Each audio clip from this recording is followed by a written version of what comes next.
Carrying on with the watercolour project, last week I think I did a little bit on graded washes and flat washes. I think that's what I started with. And then I think some of you had a go at that one and also another one. So I thought, that's all right, no worries.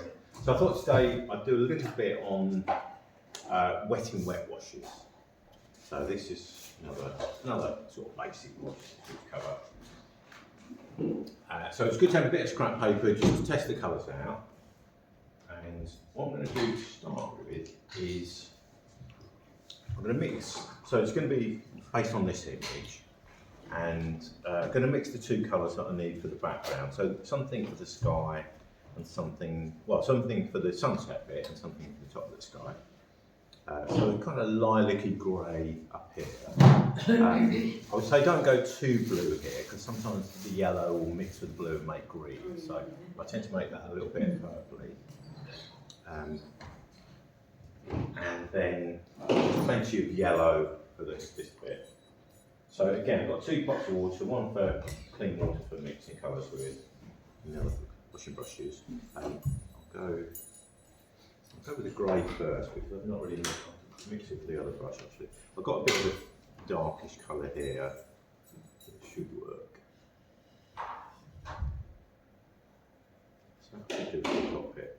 I think I'm actually going to start with a brighter colour because I think that'll be the one that will sort of contaminate it first. So just using a nice big brush. I've got a few, if anybody needs to borrow a wash brush, I've got a few brushes similar sort of size to this. And so mixing plenty of paint, it's just really important to have loads mixed. You don't really want to have to start remixing halfway through. And I'm just going to work that over the whole of that area really. And that will give me a nice warm underpainting for this bit down the bottom as well.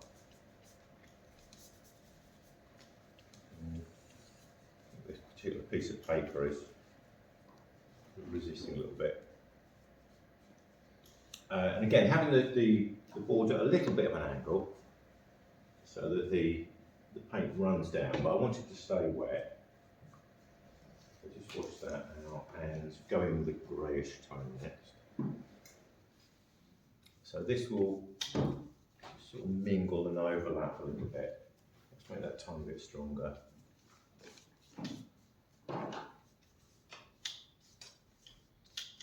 And while your paper's wet, you've got lots of time to work on it. There's no desperate hurry. Some of this is washing down a bit too much. So I'm going to just lift a little. So just kind of dry the brush a little bit and just lift a little bit of that out. What did you use to make the grey? A bit of purple and sort of black and brown, right. those sort of colours really.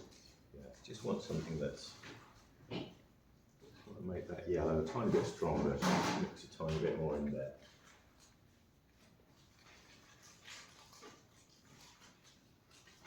Let's try that.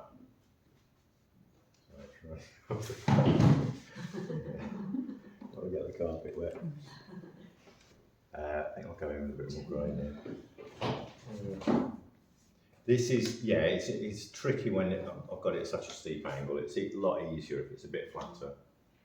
Right, so I think that will do to start with. I also want to put maybe some of these kind of warm reddy colours in. And I'm using it as a bit of inspiration. You don't have to stick literally to this. I'll just move this one out of the way so I can go there. So I'm going to go in with some stronger colour now. So a little bit of red and a little bit of yellow and a smaller brush. So this paint isn't sort of diluted so much, or not at all actually. Because the paper's quite wet, I think this bit of paper is a bit old and it's gone a bit bobbly, but it looks a bit. I'm using the back of an old one. Is it okay to put one wet colour on top of another then? Or Yeah. would you not normally do that? Yeah, no, you can do. So there's lots of sort of different techniques. So there's kind of the flat wash I did last week, and then I did the graded wash when I went from a bit stronger to a little bit lighter. So this is really wet and wet. painting. So while you've got it wet, you've got ages. You know, I could make some slightly darker marks there, that sort of thing. Maybe a bit red. You know, you've got time to play around there. Right. And it's when it starts to dry that you want to stop. Otherwise, you'll end up lifting paint. You know, lifting too much off. You'll get hard edges then. So say I want to do a little bit more. And I notice it's a little bit darker here, perhaps a little bit darker here, which I've not always noticed or made that much of a thing on when I've used this picture before. I'll make that a little bit richer there. If I wanted to lift colour out, say, I'll just show you that as well. So this bit in the middle is quite a lot brighter. The sun must be setting just below there. I can get a dry brush and just lift some paint out. So as long as the brush is dry, just keep lifting little bits out. And if you pick, you know, I'm probably picking up yellow pigment, so I probably will need to wash it. Otherwise I'll put more yellow pigment down. But that'll give me a sense of where the sun's been. So that's another thing you could do once it's wet. So it's a nice technique. The actual trees themselves, if I wanted them looking a little bit wet or blurry, I could I'll do a little bit here, just make them sort of a kind of reddy brown maybe. But the point I wish to stop is so I could have some sort of soft edged trees, so that might look quite nice, just, you know, something like this. If you didn't want everything in really sharp focus, just keep working wet and wet. But obviously you've got a limit as to when this is going to dry. It's not too warm, so it you know, won't be but on a hot day it could dry really quickly. It's quite warm in here today. Yeah, it's not bad, is it? Yeah. So you could do that and just have some soft focus trees, or if it was a misty scene, you could have some misty trees in the mist. So it's a lovely technique for those sort of occasions. If you've got to that stage and you want some sharp edged trees, then let that dry. We've got the hairdryer just behind John and Tony here if you want to come and dry things off.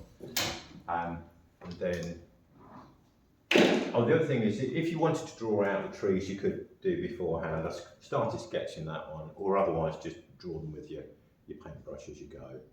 So one or two of the students on Tuesday were struggling with the drawing of the trees. They've managed to wash all right.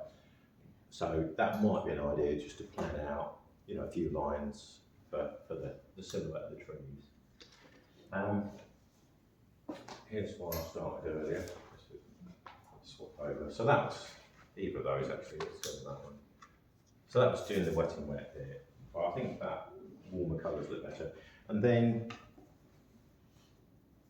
okay, so for the silhouette of the trees, what I need to do is just mix lots of quite dark colour.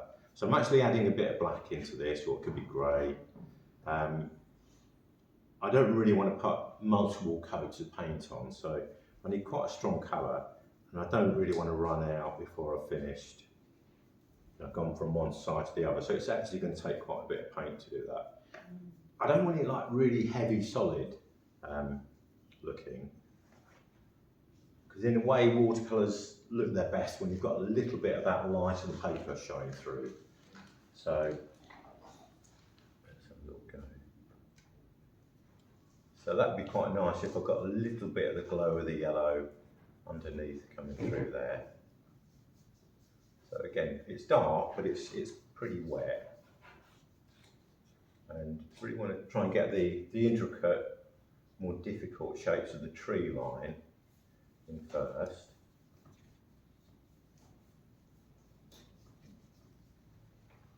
And then the main tree trunk. I'll just paint this little bit here. Just leaving little gaps here and there for the light showing through.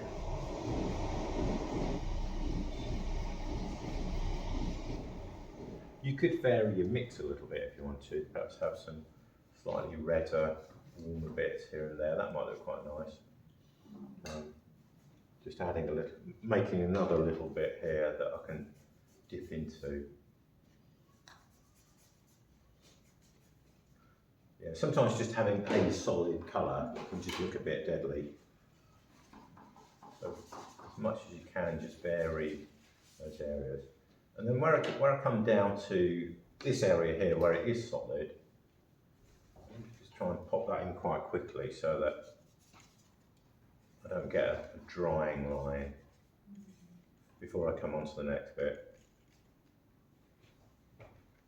Something like that, and maybe go a tiny bit darker into some of that. Just put some darker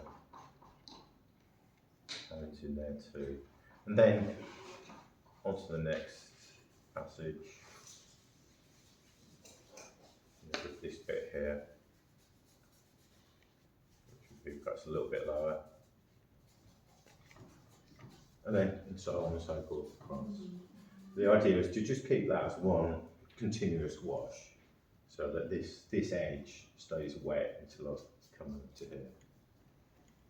And if you popped a bit of wet and wet paint before underneath, you could use that to give a slightly softer feel to the trees. You could give that another way.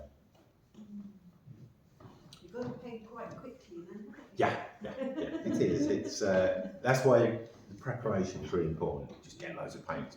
It's better to have all that and waste it than to have a blotchy, fidgety, overworked looking watercolour. And once the paint's down, try not to, unless you want to lift it off and have areas that are slightly lighter. Don't try and sort of keep working into it. Just kind of pop the paint on, let it do its thing, let it mingle a bit, and then move on. I think they are the freshest looking watercolours, like that. Okay, so, all good with that.